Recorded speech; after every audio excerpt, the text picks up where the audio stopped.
Hey, I'm on my way to show some property, and I want to go ahead and make this video. I've been asked a number of times what my opinion is about hunting shows and the outdoor TV and outdoor industry, and people ask me questions about that, usually after a discussion about duck commander and buck commander, because of our partnership with them. They just assume that we're part of the outdoor industry as well, and we're not. We sell recreational land, of course, so we've got that connection, and our great partnership with the fine people there at Duck Commander, Buck Commander, kind of leads people down that road. And so I get the questions, and I've given a lot of thought to the outdoor industry. I know a number of people in it.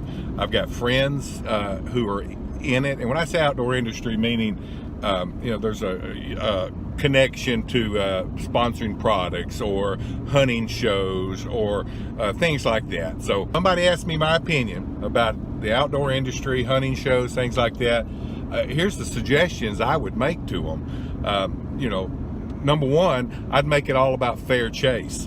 I would not host any TV shows, or I would not put on any personalities. I would not put on any video or anything of any animals that were killed inside an enclosure. Just wouldn't do it. I understand high fence places. We've marketed them for people, and if a man wants to buy a place for a high fence, or buy a place that's already in high fence, that's his business. I'm all for his right to do whatever he wants to do with his piece of property. I believe in the bedrock of our freedoms, and that's private ownership, and including if a man wants to build a high fence or own a high fence, put exotics in it, or grow big whitetail, that's fine. That's his business. I'm all for his right to do it. Film hunts on a high fence place and put it on TV and kind of pawn it off as a a regular hunt, a fair chase hunt. I just don't think that's right at all. A lot of the pictures we see on the internet of people posing with these giant deer, most folks, if you're an outdoor industry, I'm just telling you, most of us, when we look at a picture, we know if it came off a high fence place or not. We've got decent judgment and good sense. And if you show us a 318-inch non-typical deer, I know that it was killed on a high fence place. Otherwise, it's going to be breaking news everywhere about a new, world record, state record, or something somewhere. I mean, you can almost see the hole in the deer's ear from the tag. I mean, it is not fair chase, and we know that. And when we see that, we go, golly, that's just ridiculous. Now, that's my opinion, and that's all it is. I may be the only one that thinks that. I don't think I am, because I feel like I'm coming to you and making these suggestions from the point of view of a consumer and a viewer. And here's what I think guys like us would feel. Number one, it needs to be fair chase. If it's not fair chase, it doesn't need to be promoted as part of the hunting industry. Now, if people want to go kill a deer or an exotic on a high fence place, that is their right, their business. Knock yourself out. I'm not judging you. It makes no difference what you do with your money and your time. As long as it's under the law, it's legal, that's fine. Help yourself. But don't pawn it off as some big hunting exploit. That's what I'm trying to say to anybody in the outdoor industry.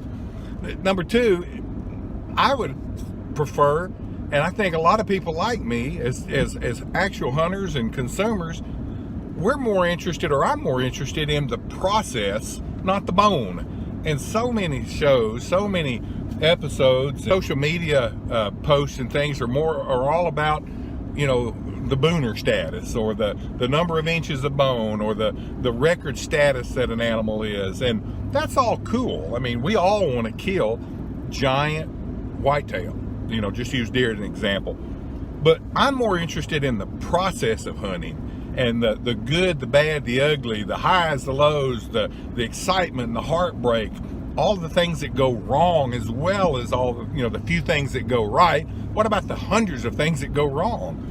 What about, a fat boy like me in the middle of July, putting up 6, 8, 10 lock-ons, how hard that is, and trimming limbs and getting, the process of hunting is what I feel most people that are real consumers and that are your true viewers, that's what we want to see, because that's what we can relate to. But I can relate to the misses, having to trail a deer for hours, because maybe a hit's a little far back. I'm a bow hunter.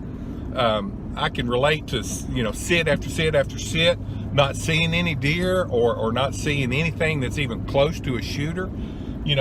I can relate to seeing a buck that, gosh, I want to shoot him because he's a beautiful, maybe 120, 130 inch, 8-point, and it's a really good deer. But I know he's only 2.5 years old, and I want to let him walk. But gosh, I don't want to let him walk. The process is what I'm interested in, and I think a lot of people are interested in, not just the glitz and the glamour. So, fair chase, more about the process than the bone. And folks, use real people. I mean, come on, use people that are genuine and real. There's some guys and some people I know that are the real deal. They're the kind of people that I would want to bring into my house and cook for, hang out with my kids. They're just down to earth, normal, good people. I've hung deer stands with them. I've sweated and worked and toiled with them to get lock-ons up. There are other guys that I've sat around and talked to and told stories, stomped through swamps with. They're just real people. And so when I see them on screen, I know that, hey, they're the real deal. But there's some people that I see on screen, I'm sorry, and seeing your Instagram posts and Facebook and Twitter posts, I just got a question, what's it really all about to you? My wife is a good example. She's a bow hunter, good as I am at it or better. And she won't watch most outdoor television because she hates the way they portray women. Most of the women, in her opinion, as she watches it, they've got to be glitzed up and glamored up, and there's close-ups on their eyeliner and close-ups on their pink painted fingernails, close-ups on their pink fletching on their arrows. And my wife goes, it's not about me being pretty, and it's not about women being pretty and being sexy looking. It's about deer hunting, and that's the way she looks at it. And she goes, that's just not real. She goes, at least it's not real in my world.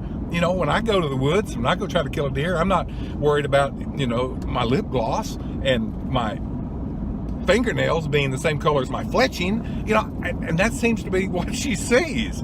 So, folks, she buys gear. She buys high-end archery equipment. I buy lock-ons for her to stand on, and I want her to be safe, so I get the good stuff. We spend real money. And so if you're going to appeal to people like us, use real people. Fair chase, real people. Make it more about the process than the bone. And then my last suggestion, if the outdoor industry, to appeal to people, regular folks like us, is why don't you hire a reality consultant? I mean, get somebody to kind of view your show in advance before you air it, or view your themes or storylines, and who your personalities are. See these social media posts, women in a tank top and spandex shorts with face paint on in the middle of the swamp with a bow that they're holding, they've got it drawn with a full fist and not looking through the peep sight. You don't think we don't notice that? And her chest is stuck out in some tank top that's 4 sizes too small?